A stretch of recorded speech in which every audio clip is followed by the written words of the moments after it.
पास जो short question है वो हम डिस्कस करने हैं क्वेश्चन नंबर 6। तो स्टूडेंट्स क्वेश्चन नंबर 6 को देखें। स्टेटमेंट हमारे पास दी गई है कि if a point charge q of mass m is released in a non uniform electric field with field lines pointing in the same direction will it make a rectilinear motion. तो students यहाँ पर question ये पूछा गया है कि अगर हमारे पास नॉन यूनिफॉर्म एक फील्ड कंसीडर किया है जो कि पॉइंट चार्ज की वजह से, मिसाल के तौर पर हमारे पास अगर ये एक पॉइंट चार्ज है पॉजिटिव, तो स्टूडेंट्स उससे field of lines always travel outward. Question अब ये पूछा गया है अगर इस फील्ड लाइंस में हम एक जो है किसी भी पॉइंट चार्ज को कहा गया है field line pointing in the same direction will it make the rectilinear motion. अगर किसी पॉइंट चार्ज जिसका मास m है उसको हम इस फील्ड के अंदर छोड़ दें तो वो रेक्टिलिनियर मोशन बनाएगा।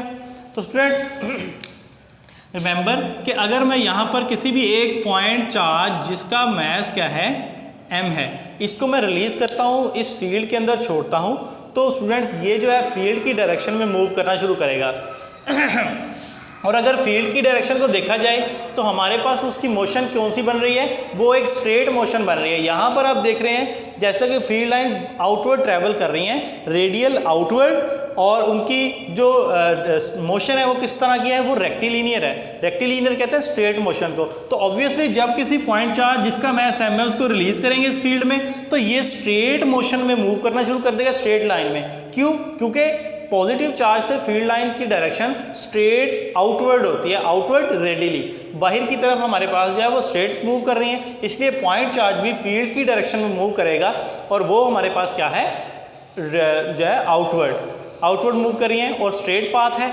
इसलिए उसको हम कहेंगे कि पॉइंट चार्ज जो है वो रेक्टिलिनियर मोशन करेगा। सेकंड क्वेश्चन स्टूडेंट यहाँ पर हमें दिया गया है, सेकंड क्वेश्चन ये पूछा गया है कि is E necessarily zero a charge rubber balloon और if balloon is spherical assume that charge is distributed uniformly over the surface. अब यहाँ पर क्वेश्चन स्टूडेंट्स पूछा गया है हमारे पास कि अगर एक रबर का बलून है हमारे पास और बलून जो है वो किस शेप में मौजूद है, बलून स्टूडेंट्स हमारे पास स्फेरिकल शेप में मौजूद है। अब स्फेरिकल शेप में मौजूद है तो स्टूडेंट्स उसके ऊपर कहा गया है कि हमने चार्ज को ओवर द सरफेस चार्ज को डिस्ट्रीब्यूट किया गया है। जैसे ये मैं चार्ज को डिस्ट्रीब्यूट कर रहा हूँ यहाँ पर पॉजिटिव चार्ज को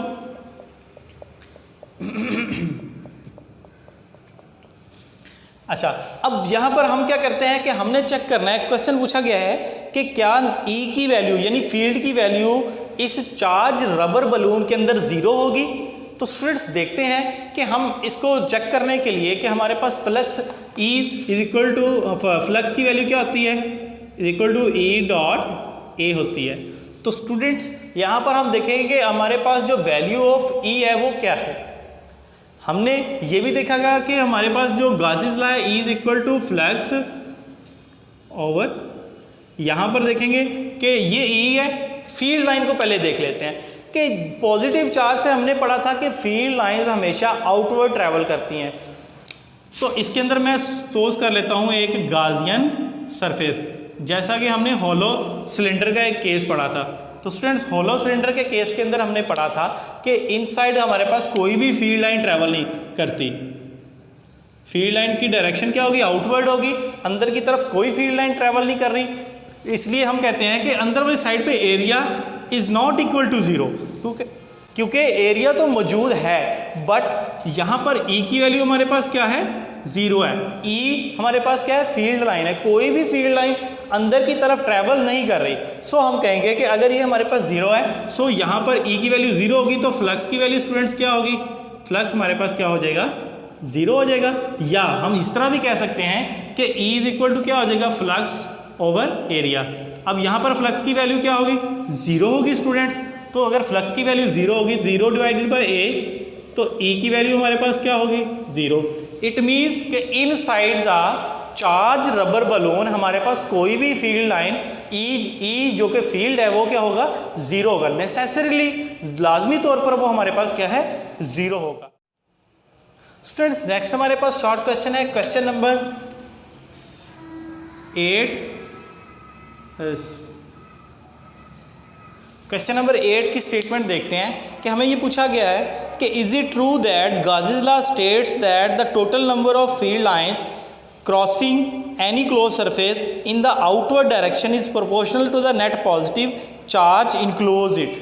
अब क्वेश्चन ये पूछा जा रहा है कि गाज़ीज़ लॉ जो है, ये स्टेटमेंट जो गाज़ीज़ लॉ की है कि field of lines through any close surface is proportional to the, वो हमारे पास प्रोपोर्शनल किसके होती हैं, प्रोपोर्शनल होती हैं हमारे पास फ्लक्स के, किसके प्रोपोर्शनल होती हैं हमारे पास फ्लक्स के, और किसमें, वो जो कि चार्ज के अंदर इनक्लोज किया गया है। अब इसी स्टेटमेंट को हमने देखना है कि क्वेश्चन ये पूछा गया है क्या ये स्टेटमेंट हमारे पास ट्रू है कि ये हमारे पास फ्लक्स की वैल्यू, हमने गाज़ीज़ लॉ का स्टूडेंट पढ़ा था, गाज़ीज़ लॉ क्या था कि गाज़ीज़ लॉ हमारे पास ये था कि जो total flux through any close surface is equal to the 1/ε0 times to the total charge enclose in the closing surface, कि किसी भी क्लोजिंग सरफेस में हमारे पास जो टोटल फ्लक्स होता है वो 1/ε0 times to the total charge उस सरफेस के अंदर जो मौजूद है।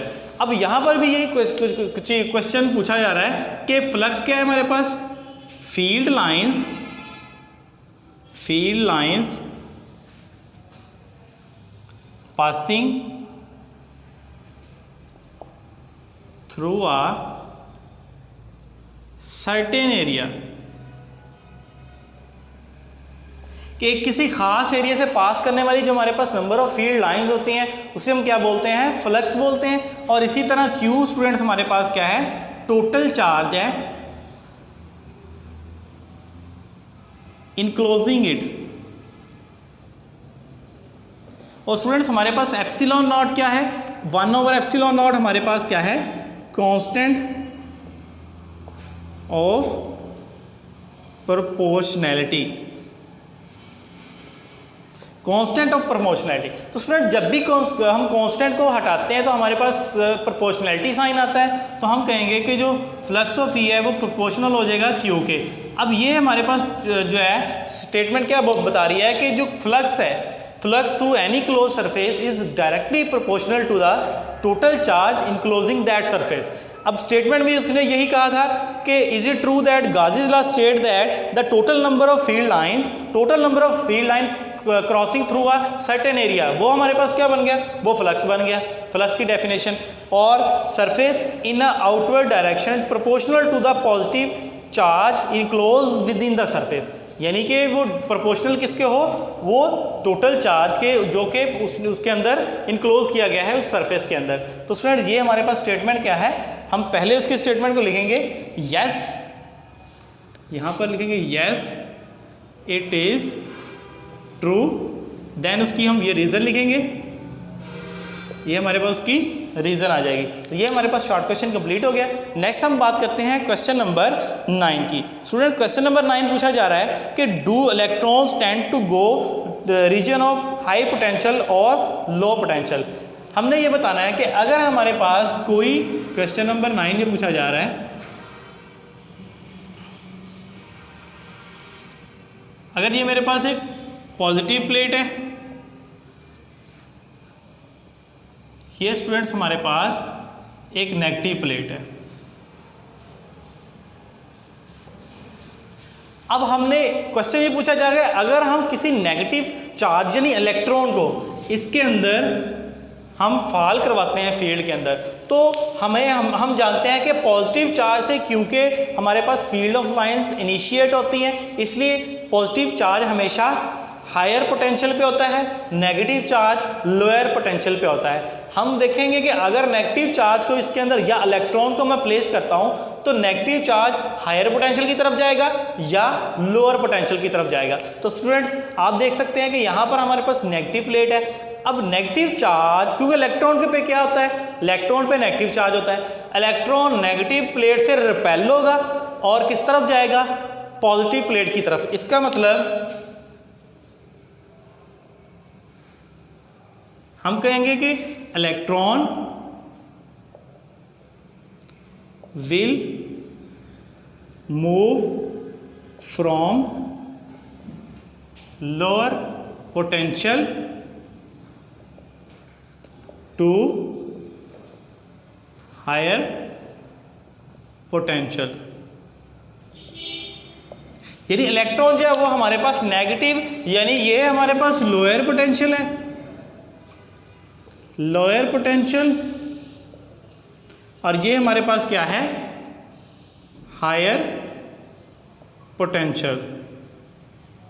लोअर पोटेंशियल से हायर पोटेंशियल की तरफ इलेक्ट्रॉन की डायरेक्शन होगी। तो स्टूडेंट्स यहाँ पर हमारे पास जो है, जो इसके एक्सरसाइज के शॉर्ट क्वेश्चन है वो कंप्लीट हो गए। नेक्स्ट हम बात करेंगे चैप्टर इसके न्यूमेरिकल प्रॉब्लम्स की।